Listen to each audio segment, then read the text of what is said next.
Dear students, welcome to the knowledge series on the other sections of the memory management. Here I'm going to discuss with you about the memory management under the contiguous and a non-contiguous memory. If you look across the slide, the memory management classifications is being categorized into two parts: uniprogramming as well as multiprogramming. Now, in this uniprogramming and the multiprogramming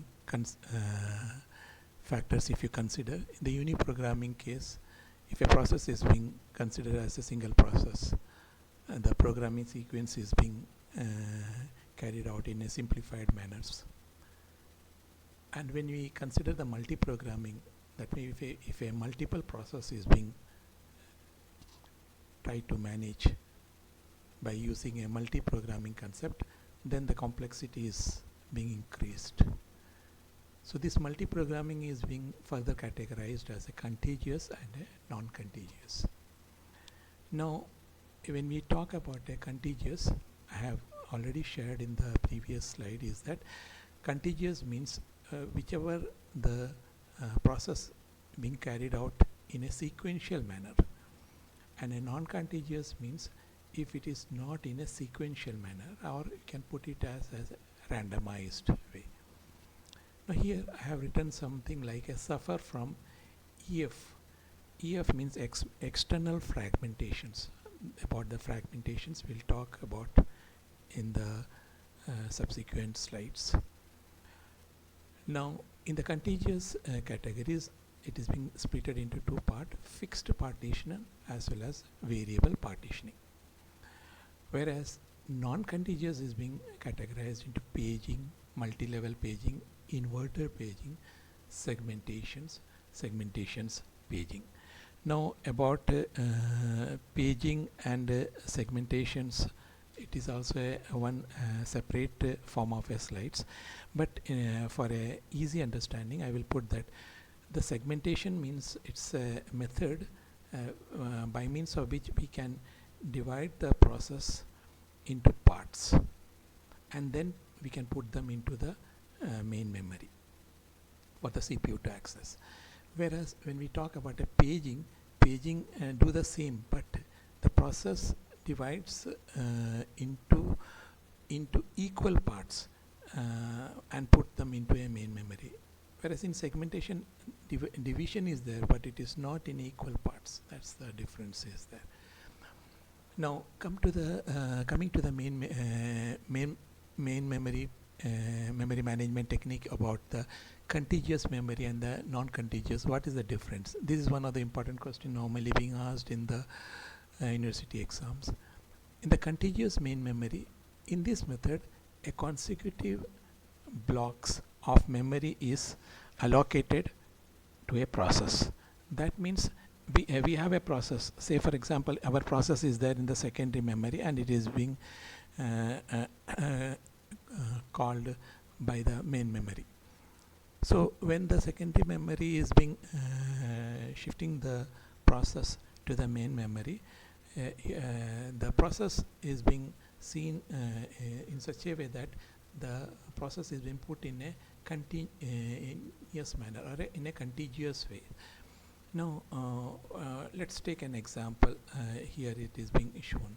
We have a process of a 1K and already 4 KB is being process is of a 1 KB and 1 KB is already occupied. Now we have to divide this process 4 KB. So 4 KB we can allocate it to this first layer, and the 4 KB we can allocate it to the third layer. So all sum together becomes a 9 KB. So that means a 9 KB process has been put in as a 4 KB, 1 KB and a 4 KB. So this is one form of a contiguous space. Now if you take the same example in the non-contiguous way, it allocate the separate blocks of a memory to a process. That means this 4 KB, if I am taking 9K, 4 KB may be here, 4 KB may be here, and 1 KB may be here. That means we are putting in a randomized way. It is something like a fragmentation structure, and this is like when we do a defragmentations of a hard disk, we find it in this order. That's what we say in a contiguous way, and this is a non-contiguous way. Non-contiguous means it is being put in different locations. Now, whenever a process is being put in a contiguous way, and assume that this is one program, half section is here, half section is there, half section is there. Now, if a program has to be executed, so it is easy for a CPU to start from this address to this address, then followed by this address, this address. So that's why the processing times is faster. So the faster process executions, because the whole process is in a sequential block. Whereas in this case, suppose if the 4 KB is here, say I put it as A, B, C. So A is here, and then C is here, and then B is there. Then the CPU has to first look for A, then it has to search for where it is B, then it has to search for where it is C. So there is a time lag will be there. So that's why in the case of a process execution, in the case of a non-contiguous case, is slower because the process is stored in a different memory locations. Third, there are two methods of a contiguous memory allocation: simple partitioning and multiple partition. Simple partitioning is being done in a very simplified manner. So we can have a 4 KB, 4 KB, 4 KB like that, or that is what, or we can have a different dynamic form of distributions. Whereas in this case, there are three methods there in the case of a non-contiguous form of a memory allocation: paging, segmentations, and pager segmentations. That is what we mentioned. A table is maintained by operating system to list the allocated memory locations space. So we will see in the later part is that whenever a table is being formed, the operating systems will make the memory, say for example in the case of a secondary memory, the page number and the page list is being formulated in the case of a secondary memory, and in the case of a primary memory, the same thing is that page number or a page size is being converted as a frame numbers and frame size. So that we'll talk in the later part of our discussions. Now the other point is that in the case of a main memory, the partitioning is being divided as a fixed and a variable. That means in the contiguous case, we can have a fixed and a variable type that is possible, and that we'll discuss. And a fixed size, if you try to see, I mentioned here is that 2 MB, 2 MB, 2 MB, like that we can do a distributions. And when it is a variable size, we can put a 1 MB, 3 MB, 2 MB, 5 MB, like that a distributions we can put across. Now coming to the contiguous memory locations, the fixed partitioning and variable partitioning. What is the difference between fixed partitioning and a variable partitioning? In the case of a fixed partitioning, what we do, the process is put into one partition memory location and not by dividing the process memory. That means, say for example, this is a process. This process, where it is there from the main memory to secondary memory is there, and it has been put to the main memory. So this process is being allocated 2 MB, 2 MB, 2 MB. If this process is being put like a 2 MB, 2 MB, 2 MB, and if a 1 MB process is being need to move from the secondary memory to the main memory, so this 1 MB is coming here, but this remaining 1 MB, what it is going to be considered as a waste. You cannot reuse this 1 MB here. That is what it is, the problem of a internal fragmentation. Whenever a process is being put in a given space, and the remaining space is being unused by that particular process of a memory size, then that is termed as internal fragmentations.